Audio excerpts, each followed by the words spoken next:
Friends, welcome to the Word on Sunday, a platform to reflect and pray with the scripture readings of every Sunday. Soren Kierkegaard tells the parable of a theater where a variety of show is proceeding. Each act is more fantastic than the last, and each is applauded by the audience. Suddenly, the manager appears on the stage apologizing for the interruption. He announces at the top of his voice that the theater is on fire and begs his patrons to leave the theater immediately without causing a commotion. The spectators, on the other hand, think that it is the most amusing turn of the evening and cheer thunderously. The manager again implores them to leave the building, and he is again applauded vigorously. At last, he can do no more. The fire races through the whole building, engulfing the fun-loving audience with it. So Kierkegaard concludes, our age, I sometimes think, goes down in blazing destruction to the applause of a crowded house of cheering spectators. This story that Kierkegaard explains fits so much into this Sunday's readings as we wind up on this 33rd Sunday in Ordinary Time and look towards the celebration of the solemnity of Christ the King next Sunday. The first reading from the book of Prophet Malachi, this reading is remarkable in its brevity. The day of the Lord is so hot that like a form of spontaneous combustion, it ignites the chaff. Now, what is this blazing fire doing? The ungodly are the stubble that are totally consumed, and the upright will rise majestically and shine like the sun. So we have two extremes, the ungodly people and God-fearing people. So as this day of the Lord is approaching, what are we called to do? It is simple. Paul, writing to Thessalonians, tells us, gives his example of life as a model for the Thessalonians to follow. He offers his own conduct as an example to follow. They can learn from what he says and does. First, he has not acted in a disorderly way.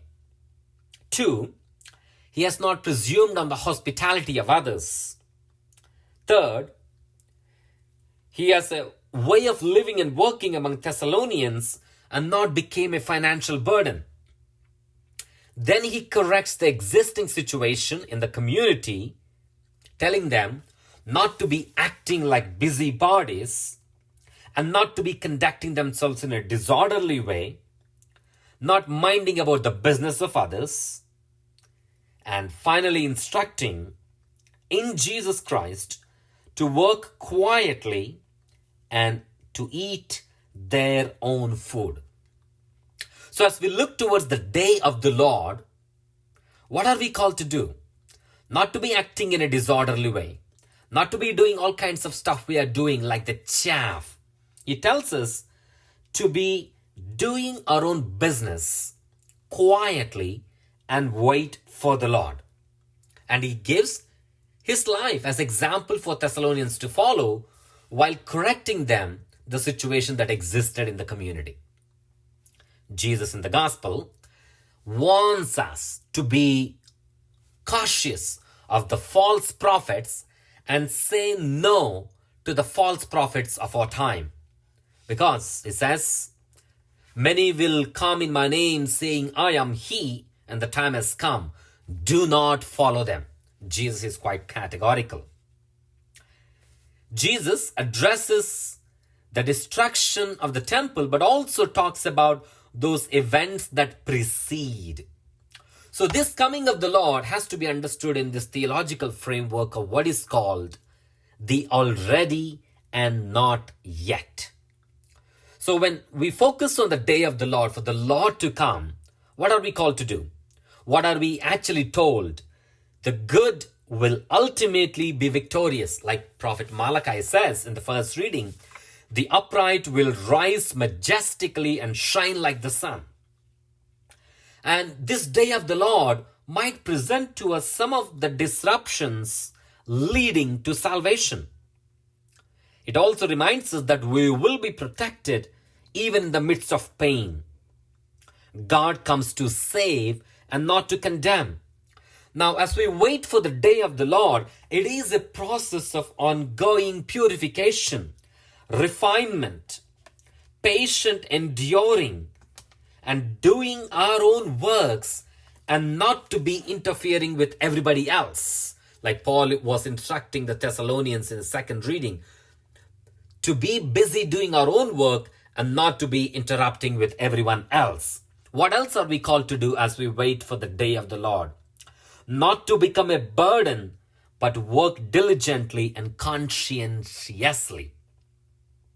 Both society and the natural world will be radically transformed when the day of the Lord comes. But in the meantime, what are we called to do? We are called to live transformed and purified lives here and now. And this is the day of the Lord, which can be understood in this concept called the already and not yet. The day of the Lord is already happening right now. But we also look forward to that not yet aspect of the coming of the Lord.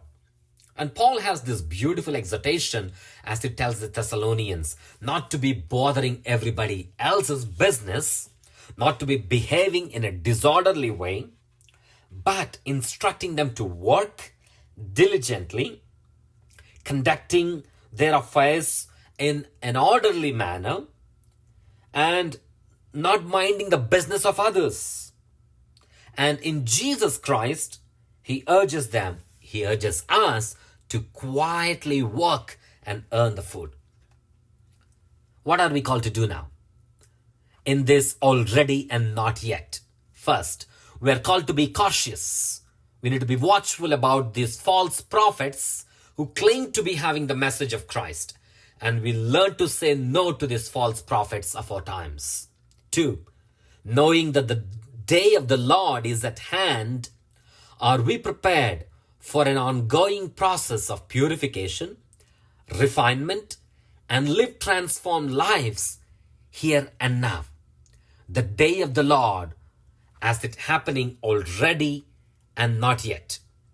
Are we prepared for this ongoing process of purification, refinement, and live transformed lives here and now as we constantly say no to the false prophets of our time? Father Praveen Lakkisetti, here at St. Pius X Catholic Church in San Antonio, Texas. Thank you and God bless.